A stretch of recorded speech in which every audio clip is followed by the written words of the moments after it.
складове. И сега ще ви дам следния пример.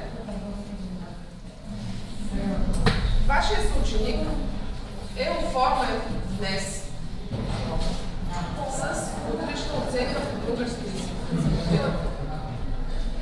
Толкова много ще се видя, че направо не може да вярва.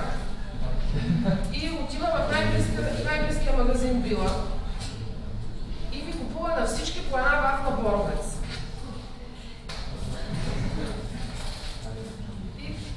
И вафлите Боровец свършват. Слушайте примера, ученици, слушайте пример. Много е важно да слушате, защото това ще има въпрос. Вашата съученичка днес е оформена с отлична оценка по математика за година.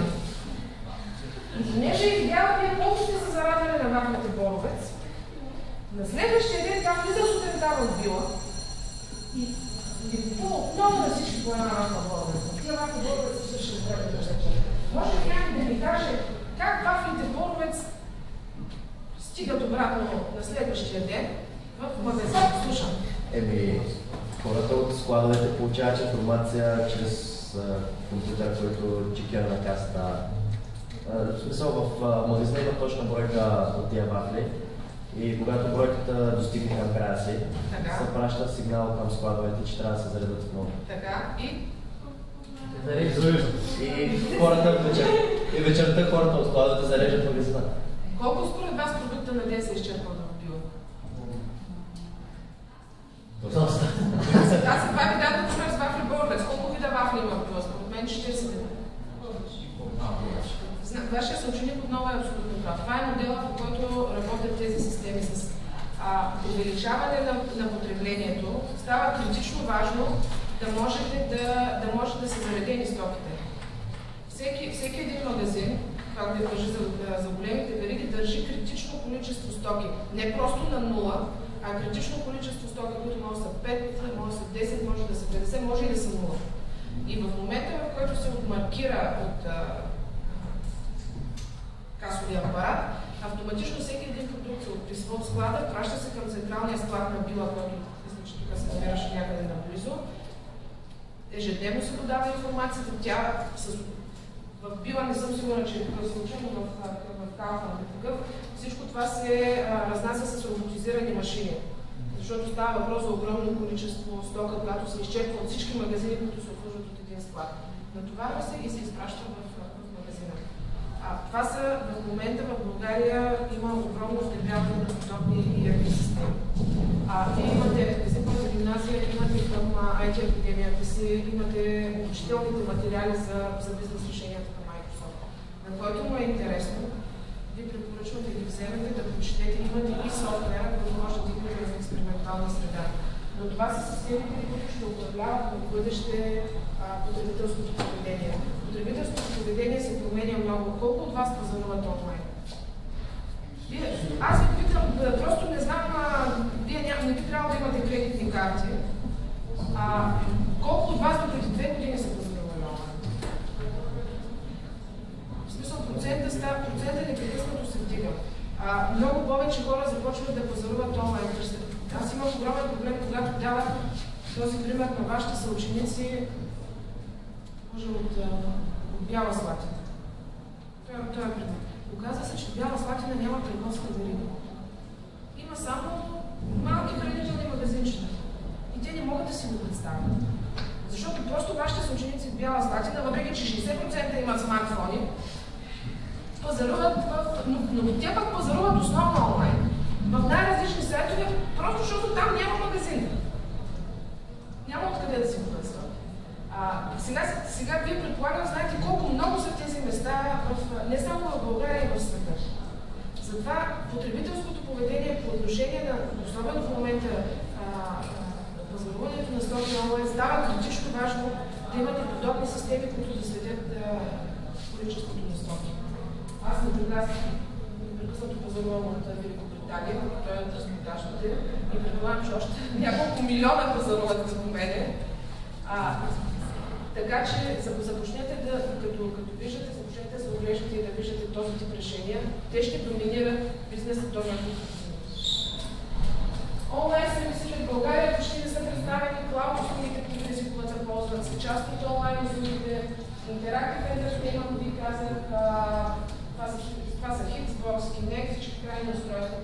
България и Windows Phone. Някой от вас има ли Windows Phone?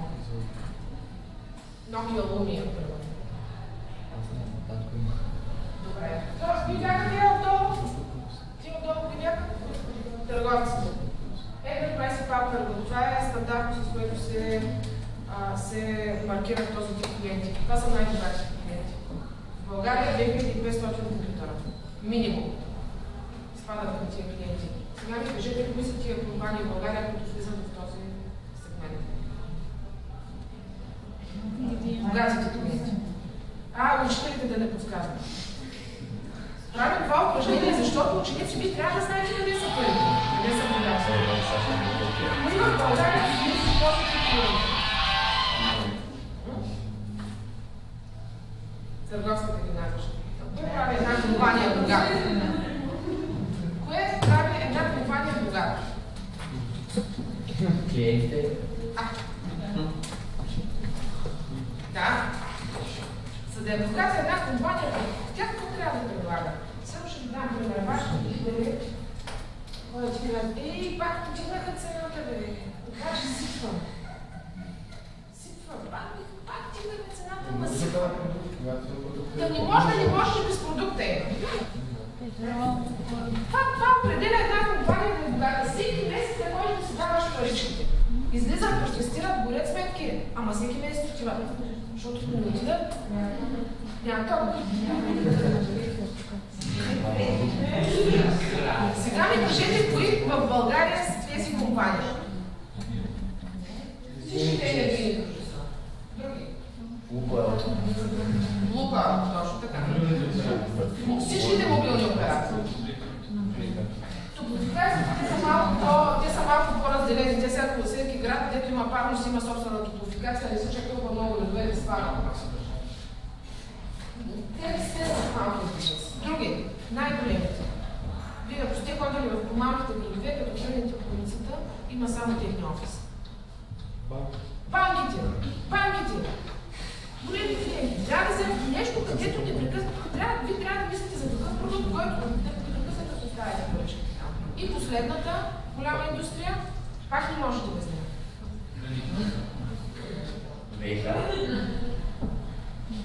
Ток. Тока го казвам. Фармацията. Активист. Фармацията. Без лекарства не може. Това са най-големите компании в България, които спадат в Enterprise Partner, заедно с Министерски съвет и всички министерства, просто там е Министерски съвет и българското образование. Защото там клиент е Министерство на образованието, общо 82 000 компютъра има в българското образование. И така, че аз седя в тази глава, съм такава в Enterprise Partner Group. Small and Mid Market, малка и среден бизнес, черната земя. Между другото, 80% от които се формират именно в тази група. От началото. Mid Market, малката земя, никой не иска там да работи. Не можеш да хванеш колко компютър, 90% от бизнеса е малък бизнес. Не можеш да ги разбереш колко компютъра имат, лицензирани ли са, не са ли купили се експито преди 15 години и само се искат да работят. То много им харесва, се не разбрали какво трябва да се четат. Изключително трудно за работа. Седиш ли малкия бизнес, много трудно. Там нашата компания брои компютър. Затова някой казва за хранителните вериги.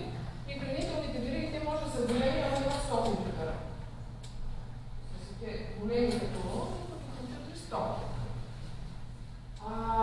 Advertising не е представена дивизията в България. Consumer Channel Group е дивизията, която се занимава с продажбата на крайни устройства. Отново ни представена OEM, най-голямата дивизия в една от най-големите дивизии. Това е продажбата на тази дивизия отговаря за нашите контакти с големите хардуерни вендори, продажбата на компютри с лепен, с инсталиран софтуер, OEM софтуер. Това е тази индустрия, която договаря на световно ниво, когато се произведе един компютър, той да бъде с преинсталиран софтуер отгоре.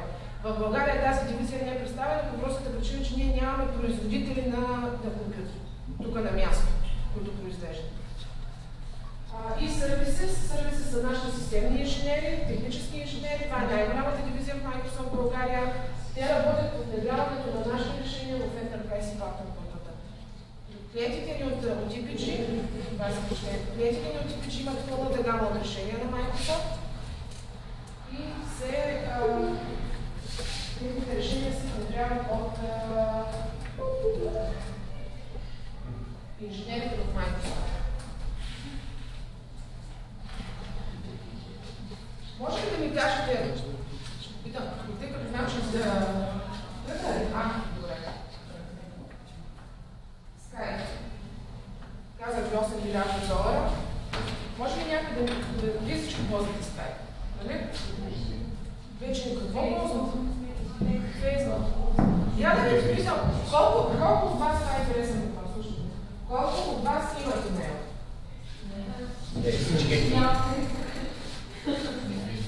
Колко от вас ползват имейл? Не за комуникация. А за какво? За да се регистрирате във Facebook? Или когато вашата учителка помогне да се пращате домашните? Значи, това е нещо ключово, което се променя в момента, като тенденция. Всички имат имейл, но много малко го използват. А затова и го питам, колко го използват? За регистрация във Facebook аз не смятам, че се ползвам. Skype, затова ще се върне на имейл. Skype, защо? Дали някой го ползва, други не го ползват, но масово се ползва. Може ли да ми кажете защо една компания би инвестирала $8 милиарда в условията на огромна криза в един губещ продукт? Skype никога не е бил на печалба.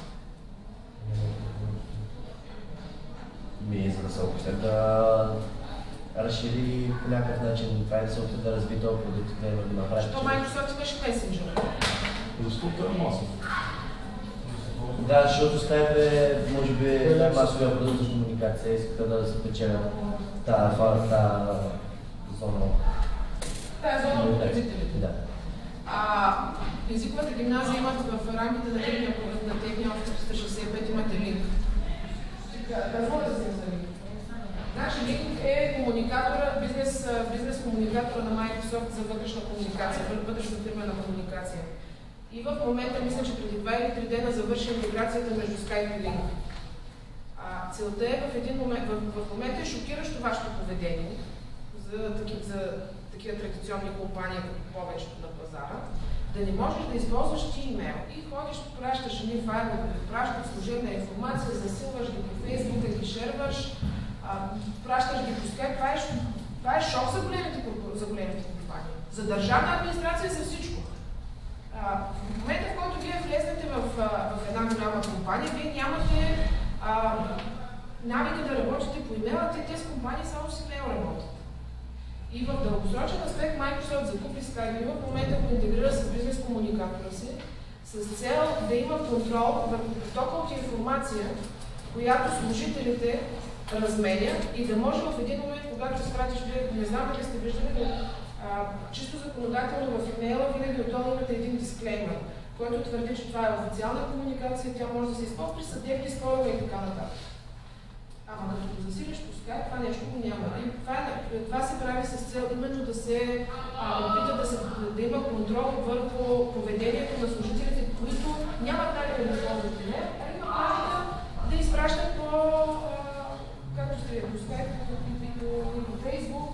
Вече много компании започнаха да създават социални мрежи. Microsoft има такава услуга само за бизнес потребители Yammer, която се интегрира към инфраструктурата на една голяма компания и служителите го използват като вътрешен Facebook. Наподобява Facebook. Yammer, може да го видите какво означава. Я да ви питам, по същото време една друга компания инвестира отново милиарди да придобие друг външен продукт. Коя е компанията и коя е?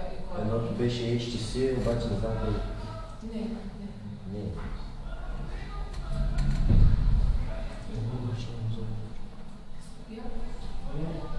Значи по същото време Google придоби YouTube. Това го знаете! По същото време Google придоби да горе-долу същата сума YouTube. Сега искам да почетете това самички. Не е специално кликвам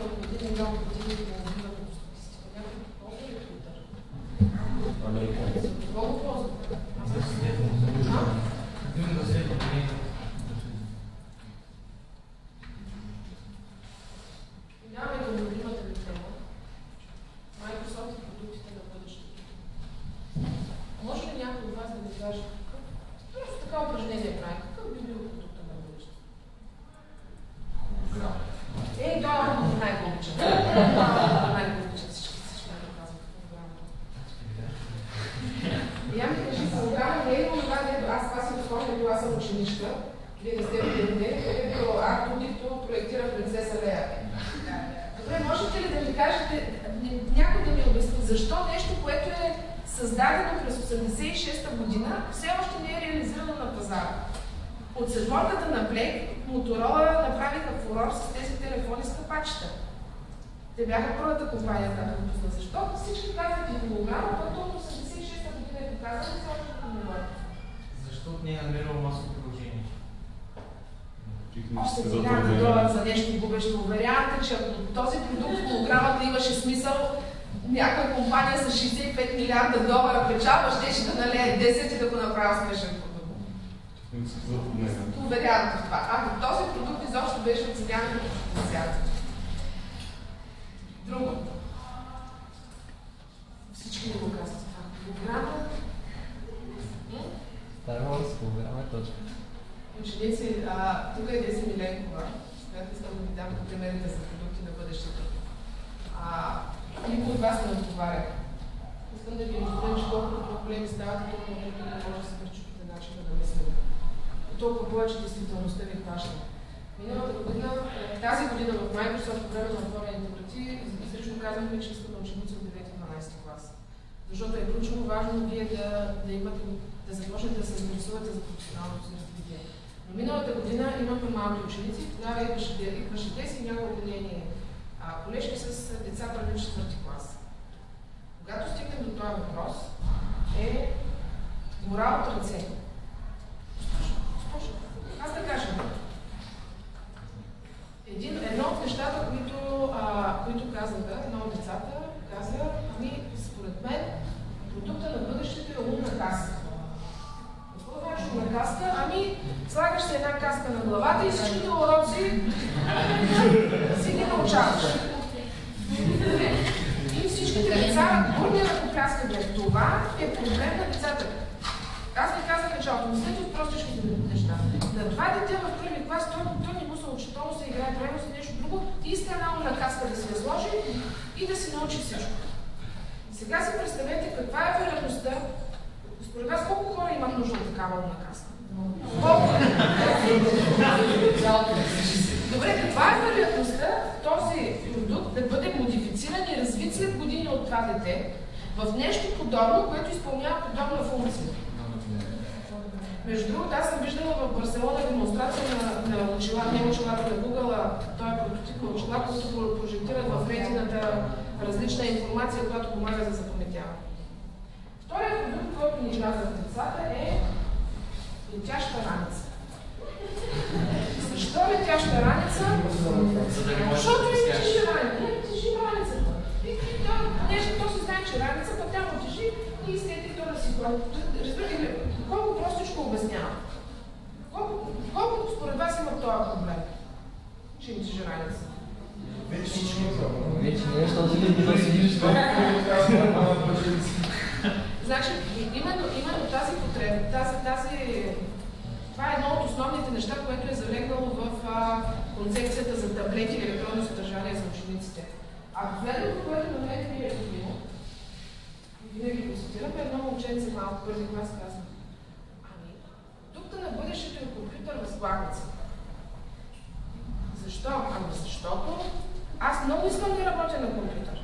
Мама и тати искат да си лягам в 9 часа. И ако аз си легна и компютъра ми е възглавница, хем мама и тати ще са доволни, хем аз ще съм доволен, защото ще мога да работя на компютър.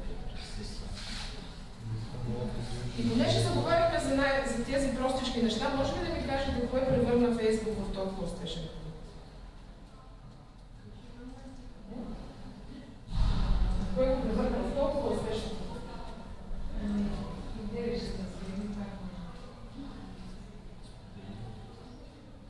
Листопно, друго. Знаете ли как стартира Фейсбук изобщо?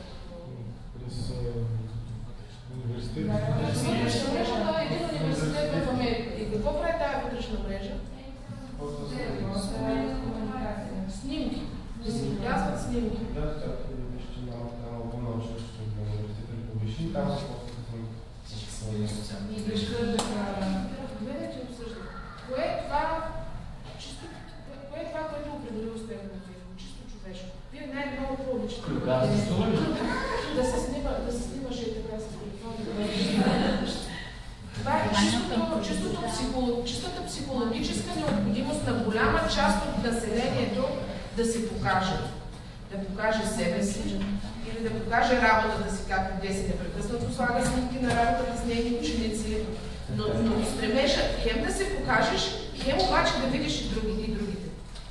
В момента, в който Фейсбук позволи да видиш кой ти е виждал профила, ще го срине като компания. Защото много хора обичат да гледат тайно и да се интересуват. Затова Фейсбук никога няма да направи тази услуга, да виждаш кой ти е виждал профила, обична да влезе и да видя кой ти е гледал профила. Никога това няма да се случи. Каквито приложения и така нататък. Това нещо точно в пакета цяло нещо се появи, ще се няколко месеца на Да, в момента, в който ти нарушиш естественото желание на хората да гледат лекарства, ще умре. Облачните технологии, говорим малко за тях, апликациите за мобилни телефони. Коя е компанията, която за 3 дена стана милионер от апликация за мобилен телефон, всичко го ползват? За 3 дена. Млади хора. Angry Birds. За 3 дена станаха милионери. Viber все още не може. Защото ние всички на Viber не ти взема паричките. А дали казвате да се успешен, трябва да вземаш парички. Angry Birds как? Има платено, има и безплатно. Има и безплатното взимам пари, защото удобно е реклама. Angry Birds станаха финландска компания, 5 милиона души в Финландия, малка държава, за 3 дена станаха милионери.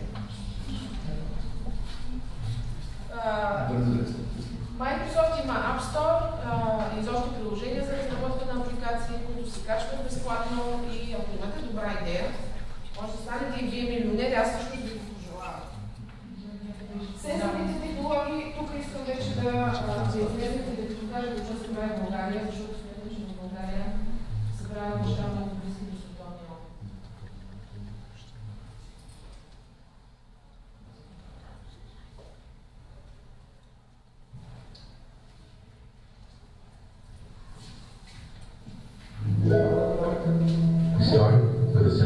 Искам да гледате какво ще ви кажа от клипа от примерите.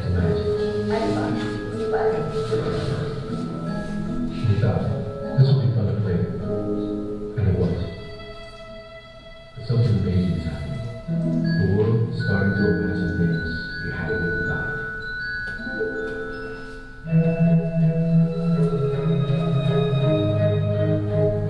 Unexpected things.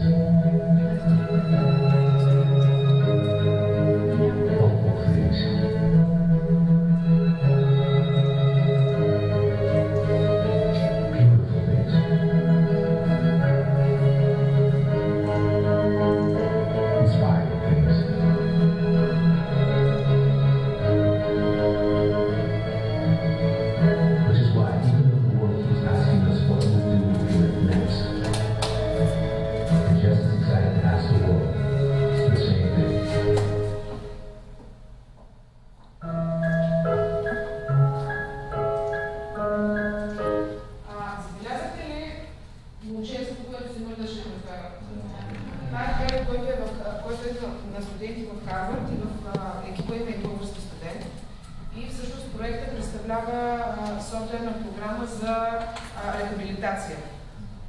Когато имаш някаква травма и е необходимо